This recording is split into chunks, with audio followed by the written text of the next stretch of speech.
Olá, eu estou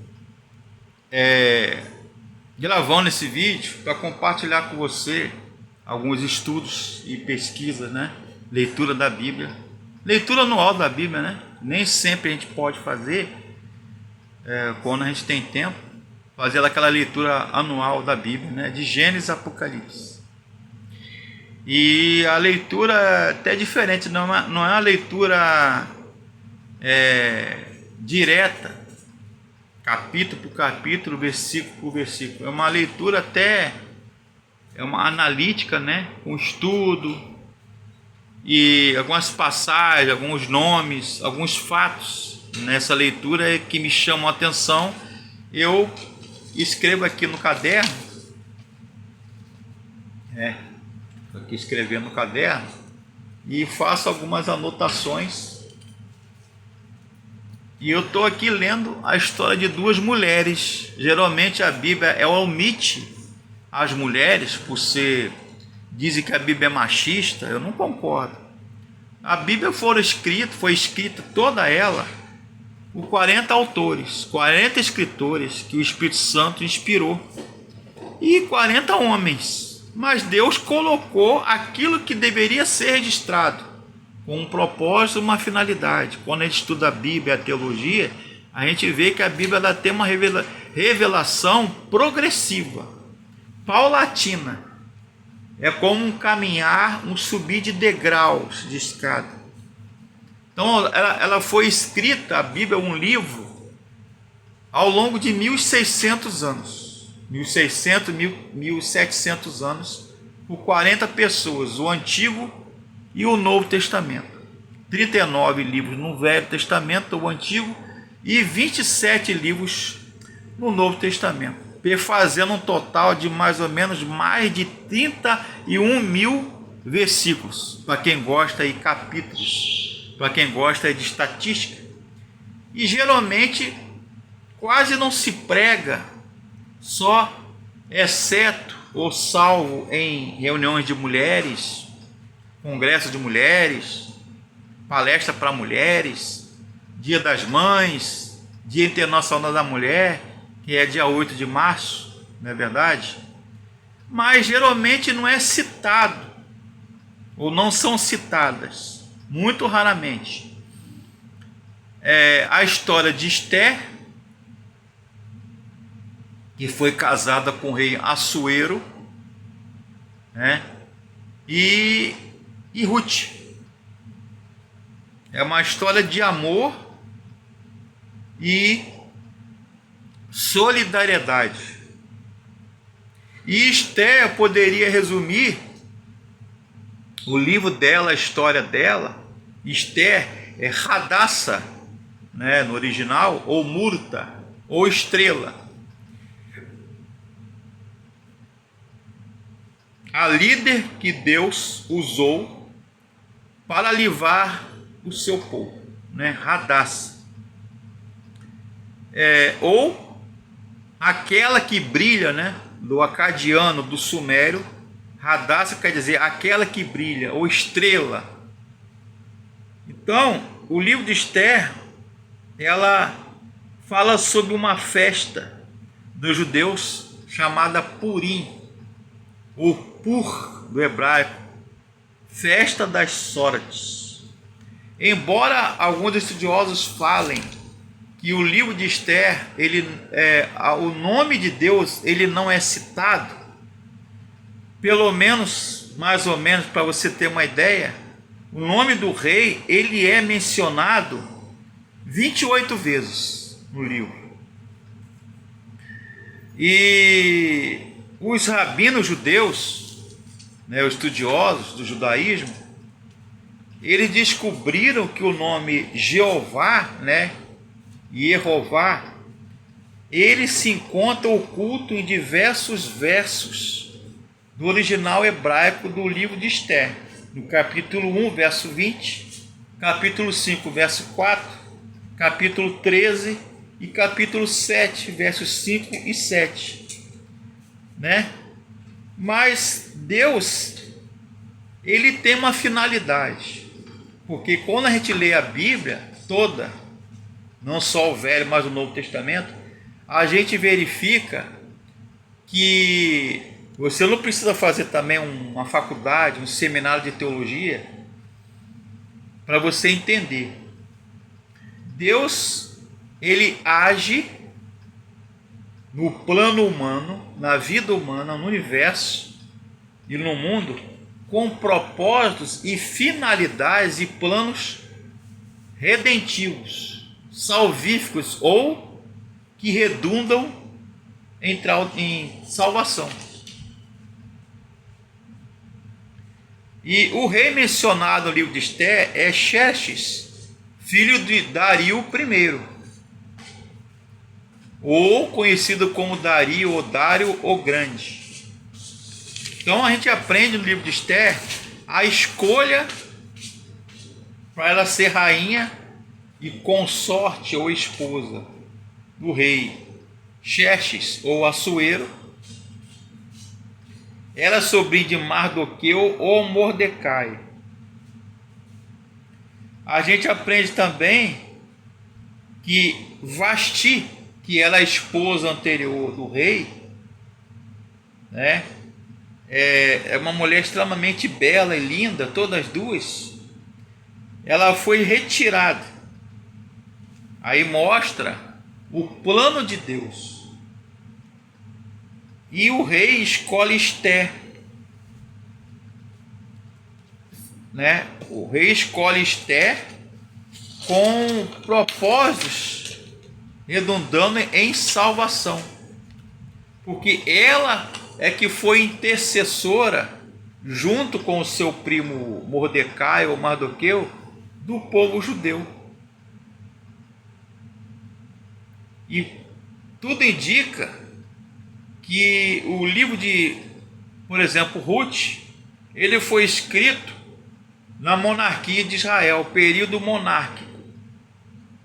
E a gente vê que Deus, ele é fiel.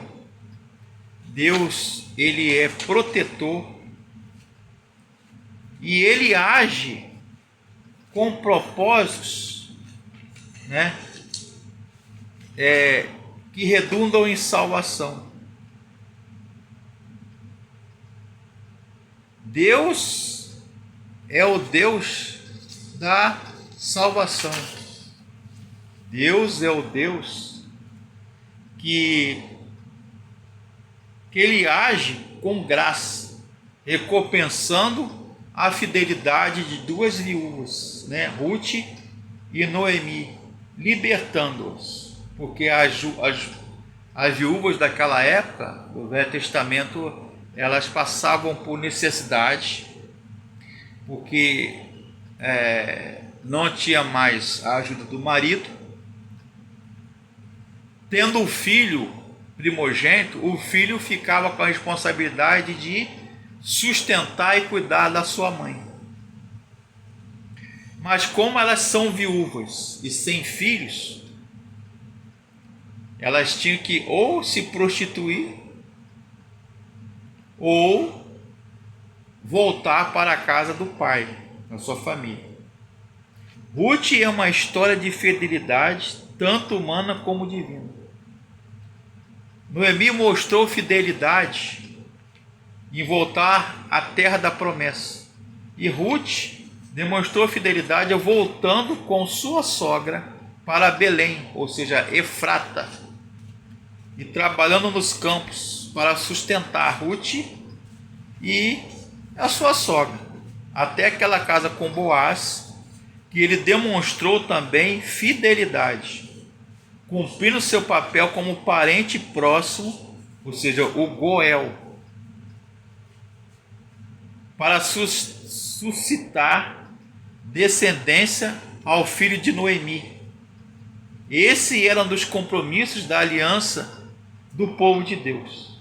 Acima de tudo, Ruth é uma história sobre a fidelidade de Deus. Deus foi fiel, preservando uma linhagem familiar, da qual no seu tempo próprio nasceria o rei Davi e depois Jesus, o Messias. propósito e plano de Deus. Deus continua controlando e dirigindo a história do seu povo. Ele não permite que os elos se percam. Todos os acontecimentos, fatos, todos os acontecimentos estão sujeitos à autoridade e à soberania de Deus. Outra coisa que eu aprendo na leitura desses livros de Ruth e Esther é que cada um de nós é um ser especial dentro do plano de Deus. Deus não nos vê como pessoas comuns. Ruth não era uma pessoa comum, uma mulher comum aos olhos de Deus. Deus fez Ruth parte da descendência de Jesus, o Messias.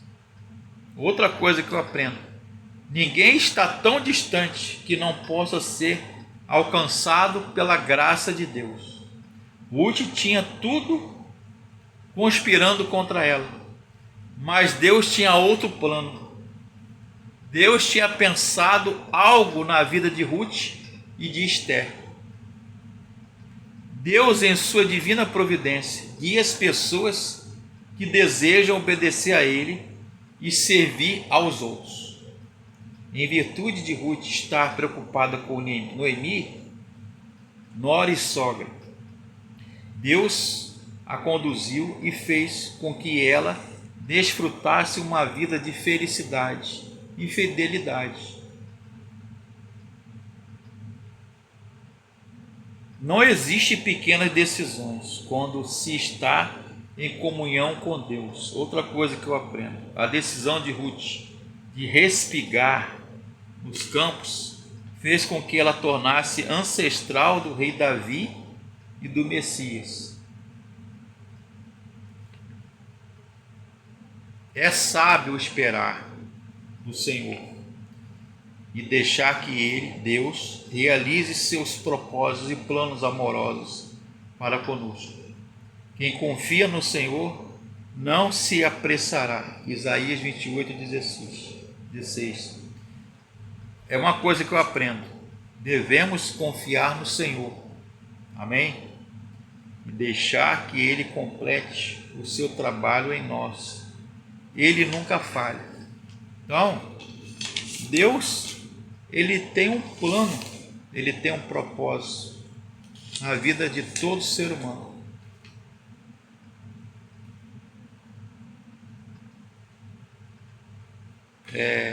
Deus, Ele transforma bênção, maldição em bênção, sofrimento e tristeza em alegria.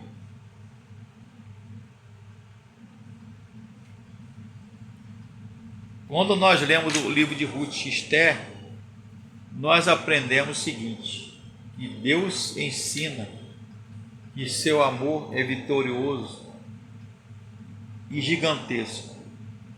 Por amor, Ruth venceu o preconceito, ultrapassou a barreira religiosa e racial e se tornou um marco de fé. O amor é vitorioso.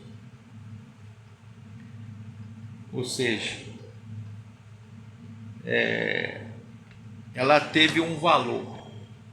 Deus a criou.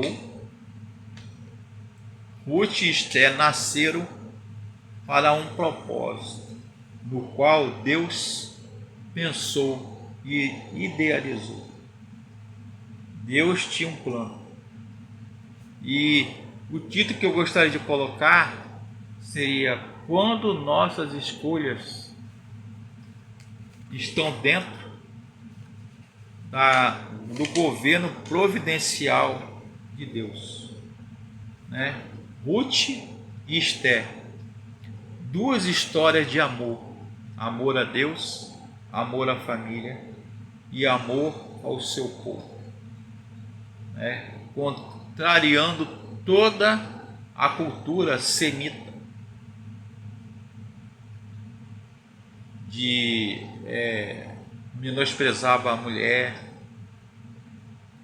e chamam de misoginia, né? Toda a cultura misógina, ou seja, contrárias a tudo que é o feminino, que é relativo à mulher, mas Deus soube valorizar. Assim como Jesus, no Novo Testamento, valorizou a mulher samaritana. Deus deu honra, Jesus deu honra às mulheres. As mulheres que foram ao sepulcro não foram os discípulos e apóstolos que acharam Jesus ressurreto ou ressuscitado diante do sepulcro. Foram as mulheres. As mulheres foram testemunha ocular e auricular da ressurreição de Jesus. Interessante. Quando a revelação, contrariando uma cultura machista e misógina, semita, hebreia, judaica, Deus se revelou também às mulheres. Curta o nosso canal, Fabrício Barreto Gonçalves, de estudos teológicos, bíblicos e de filosofia, né? São histórias que todo dia, quando a gente lê a Bíblia, a gente aprende. A leitura anual, livro de Esther e livro de Ruth, que são exemplos de como Deus age, dirige, intervém na história e nos ama. E estamos dentro do plano de salvação. Isso aconteceu na vida de Ruth e na vida de Esther. E pode acontecer nas nossas vidas, na sua vida, você que está me assistindo. Amém? Curta o nosso canal no Instagram, Telegram, Facebook, YouTube. Tem esses livros também, todos em PDF, comentários bíblicos, artigos de teologia, artigos bíblicos e filosóficos também. Ok? Deus abençoe.